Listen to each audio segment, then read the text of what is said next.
Hello मित्रांनो, swing ट्रेडिंगची entry आणि एस एल सांगायच्या आधी मी तुम्हाला 2-3 गोष्टी सांगतो स्विंग ट्रेडिंगबद्दल. ओके.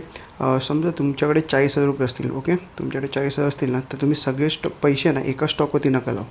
ठीक आहे, एका स्टॉकवरती लावणं हे चुकीचं, कारण तुमचा समजा एस एल गेला ना तर तुमचा जास्त एस एल जाऊ शकतो. त्यामुळे समजा तुमच्याकडे 40,000 असेल तर तुम्ही 3 ते 4 स्टॉक सिलेक्ट करा. ठीक आहे, त्याच्यामधलं समजा 1-2 स्टॉकचा एस एल तरी गेला ना तरी त्याच्यामुळे जास्त फरक पडत नाही, कारण आपला टार्गेट असेल ना तो 1:5 ते 2च्या आसपास असेल. ठीक आहे, त्यामुळे काही असेल, समजा आता तुमच्याकडे 40,000 असतील तर 3 स्टॉक मिळत असतील तर 13,000 रुपयाच्या हिशोबाने तुम्ही एका स्टॉकमध्ये इन्व्हेस्ट करा.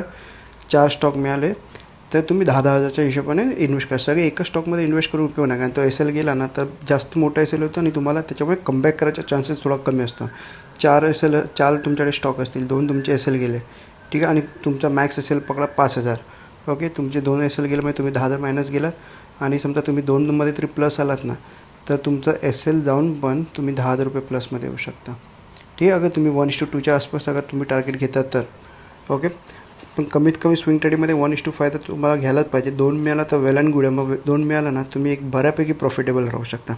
ओके, आता आपण स्टॉक बघूया कोणता स्टॉक आहे ते. तुम्ही तर ऑलरेडी एक स्टॉक बघितला असेल. तुम्हाला टोटल मी 2 स्टॉक सांगणार आहे. ओके, तर रिलायन्सबद्दल तुम्हाला सांगतो मी.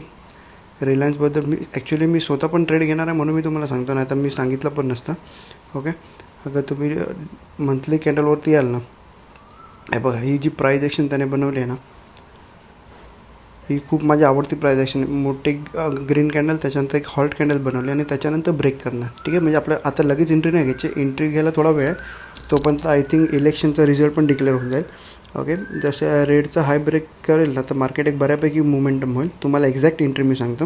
हे बघा, तुम्हाला मी सांगतो, हे ॲक्च्युली मार्केट पॉझिटिव्ह कुठायला माहिती आहे. मार्केटने अप ट्रेंड दिला, त्याच्यानंतर थोडा डाऊन ट्रेंड दिला, त्याच्यानंतर परत त्याने एक साईडवेज जाऊन डाऊन साईडला ब्रेक केला. बरोबर, अगर मार्केटला खाली जायचं असतं ना त्याने इथूनच खाली गेला असता अगर हावाला हाय ब्रेक नसता केला. जसं त्याने हाय ब्रेक केला ना, इथे आपली एंट्री होते आणि आपला हा एक्झिट असतो. ठीक आहे, त्याच्यामुळे तुमचं ऑलमोस्ट इकडे पण तुमचं टार्गेट मिळालं आहे. पण आपल्याला आता नवीन टार्गेटसाठी मी तुम्हाला सांगतो, अगर तुम्ही विकली कॅन्डलवरती आलो ना तर आपण बघूया तिकडे पण बुलिश दिसतं आहे की नाही. आपण आता विकली कॅन्डलवरती आलो ना, विकली कॅन्डलवरती बघाल तुम्ही एक डब्ल्यू पॅटर्न बनवतं आहे मार्केट. बरोबर, एक डब्ल्यू पॅटर्न बनवतं आहे.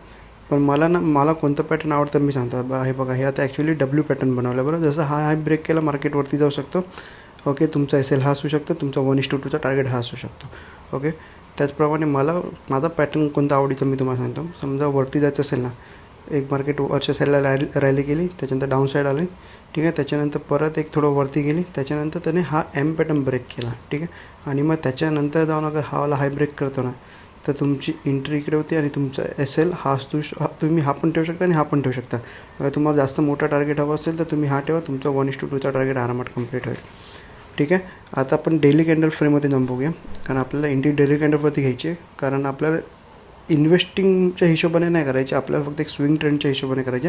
म्हणजे 10 ते 15 दिवसाच्या आसपास आपल्याला 10-15% मिळालं तर आपण त्याच्यातून एक्झिट करू शकतो. ठीक आहे, अगर इन्व्हेस्टिंगचं करायचं असेल तर त्याच्यामुळे तुम्हाला सगळं बघावं लागेल. फंडामेंटल बघावं लागेल, पी रेशो बघावं लागेल. ठीक आहे, आणि मी सध्या इन्व्हेस्टिंग करत नाही, कारण आपल्याकडे तेवढा फंड नाही की इन्व्हेस्टिंग करू शकतो. ओके, त्यामुळे आपण काय स्विंग ट्रेडिंगचं मी तुम्हाला सांगतो.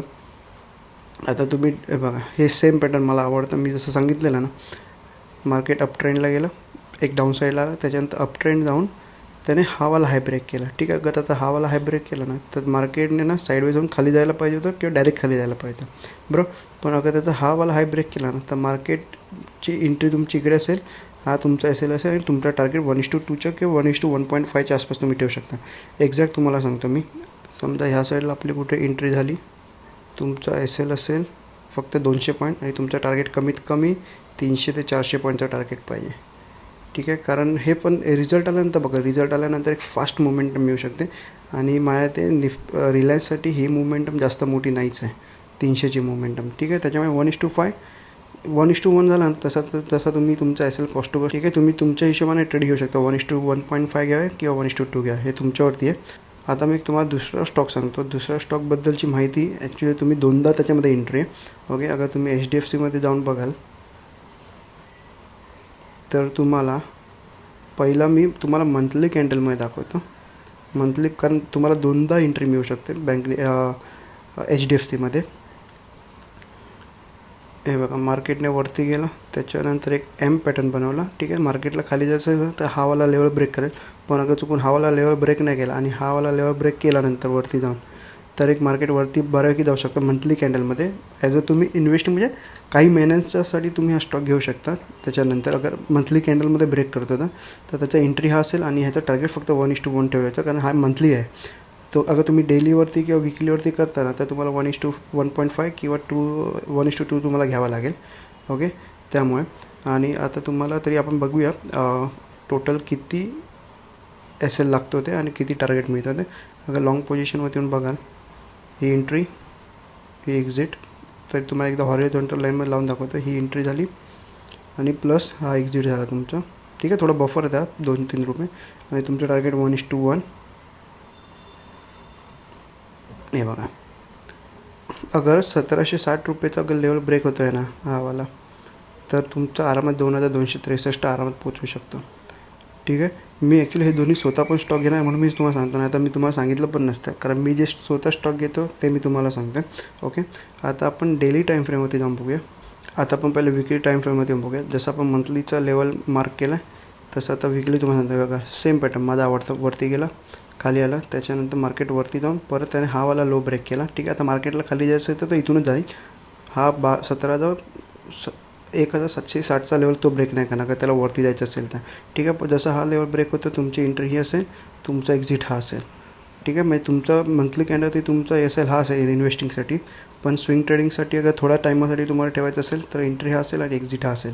ठीक आहे, आणि याचं टार्गेट 1:5च्या आसपास तुम्ही आरामात ठेवू शकता विकलीमध्ये. आणि आता तुम्हाला डेलीमध्ये सांगतो, डेलीचा पण ॲक्च्युली खूप चांगला पॅटर्न आहे. डेलीमध्ये तुम्हाला 2दा एंट्री आहे, ते मी तुम्हाला सांगतो कधी ते. अगर तुम्ही डेलीच्या टाईम फ्रेमवरती याल ना, तुम्हाला एक क्लिअर दिसून येईल पॅटर्न. सेम पॅटर्न मार्केटवरती गेला, डाऊन साईडला गेला, साईडवेज होऊन नंतर हा वाला लो ब्रेक करून खाली आला. बरोबर, आता मार्केटला जायचं असेल खाली तर ह्या साईडनेच खाली जाईल, नाही तर साईडवे जाईल. त्याने हा वाला लेवल ब्रेक नाही का पाहिजे. जसं हा वाला लेवल ब्रेक करतो ना तर आपण एकदा एंट्री घेऊ शकतो. ठीक आहे, पण असे स्टॉक बघा की जिथे तुम्ही एकाच वेळी 2दा-3दा तुम्हाला स्टॉक मिळते. कारण अगर तुमचा एक एल गेला ना तर तुम्हाला दुसरा स्टॉक ती वाचवेल. ठीक आहे, त्याच्यामुळे तुम्हाला सांगतो, जसे इथे परत जसं ह्या लेवलला आला ना तर आपण एंट्री घेऊ शकतो. आणि त्याचा एल बघा, हा एल थोडा छोटा वाटत असेल ना तर तुम्ही हा एल ठेवा. ठीक आहे, त्याच्यामुळे 4 ठिकाणी तुमचा फंड डिस्ट्रीब्यूट करा. त्याच्यामुळे तुमचा एल पण प्रत्येक वेळी थोडा लहान होत जाईल. अगर तुम्ही सगळा पैसा अगर ह्या स्टॉकमध्ये लावला तर तुम्हाला डायरेक्ट इकडे एल गेला तुम्हाला जास्त एल जाऊ शकतो. ठीक आहे, हे रिझन आहे त्या मागे तुम्हाला सांगायचं. ओके, आणि आता आपण त्याचं एंट्री आणि एक्झिट बघूया किती पॉईंट्सचं मिळते आणि आपल्याला टार्गेट किती मिळू शकतो. अगर तुम्ही लाँग पोझिशनला याल या साईडला, अगर तुम्ही लाँग पोझिशनला तुमची ह्या साईडला एंट्री आणि तुमचा हा बघा हा वाला एल आहे. ठीक आहे, एंट्री ही आणि हा वाला एल. आणि आता आपण टार्गेट बघूया त्याचं. हे बघा इकडे तुमचं ऑलमोस्ट तुमची जिथे एंट्री होते ना तिकडे तुमचं ऑलमोस्ट टार्गेट कंप्लीट झालेलं, म्हणजे 1:1 तुम्हाला मिळालेलं आहे जिथे मंथली कॅन्डलची एंट्री मिळते तिकडे. ठीक आहे, आणि आपला टार्गेट बघा कुठे असू शकतो. हा बघा आपला टार्गेट हा म्हणजे 1,850 रुपये आपला टार्गेट असेल. आणि आपले पॉईंट्स बघा किती असेल, 144 रुपये आपला एल आहे फक्त.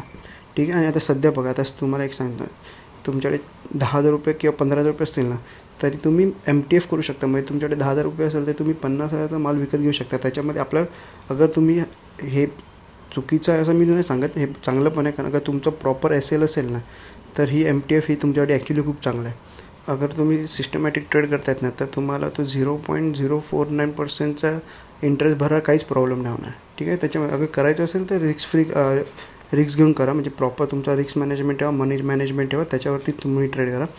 आणि अगर तुम्ही कोणी स्विंग ट्रेडिंगसाठी कोणी क्लास केला असेल आणि कोण प्रॉफिटेबल असेल तर मला सांगा, कारण माझ्या ते मोस्टली 20% तर जास्तीचं प्रॉफिट आहे, 80-90% ते लॉसमध्ये असणार. त्याच्यामुळे ह्या गोष्टीसाठी क्लास करण्यापेक्षा तुम्ही स्वतः टाईम द्या, स्वतः एक प्राईज ॲक्शन शिका. प्राईज ॲक्शन शिकणं हे सगळ्यात इम्पॉर्टंट. बाकीच्या क्लासमध्ये पण तुम्हाला फक्त मूविंग एव्हरेज सांगणार, मूविंग एव्हरेज 200 सांगणार, त्याच्यावरती गेलं तर एंट्री आहे. बरोबर, ते पण लोक तेच सांगणार. त्याच्यात तुम्ही स्वतः मार्केटमध्ये थोडा टाईम द्या, प्राईज ॲक्शन शिका, त्याच्यानंतर तुम्ही ट्रेड घ्या. क्लास करायची काहीच गरज नाही. ओके, आणि अजून तुम्हाला काही डाऊट असेल तर मला कमेंट करा. व्हिडिओ आवडला असेल लाईक करा, चॅनलला सबस्क्राईब करा. धन्यवाद.